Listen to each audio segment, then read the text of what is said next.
எல்லோராலும் அன்போடு அழைக்கப்படும் ரஜினிகாந்த் இதுவரையில் ஏறக்குறைய 170 படங்கள் வரை நடித்து முடித்துவிட்டார். இதில் ஏகப்பட்ட சூப்பர் ஹிட் படங்கள் உண்டு.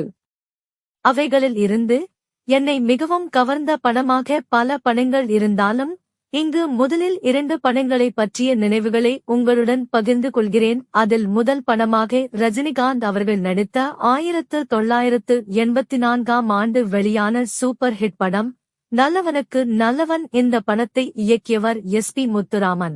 இந்த படத்தை மிகச் சிறப்பான முறையில் தயாரித்து வெளியிட்ட நிறுவனம் புகழ்பெற்ற ஏவிஎம் நிறுவனம் ஆகும்.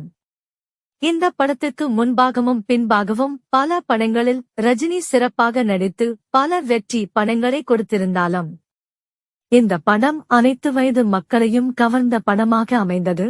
குடும்பத்துடன் அனைத்து மக்களும் குறிப்பாக பெண்களின் மனது கவர்ந்த படமாக இருந்தது.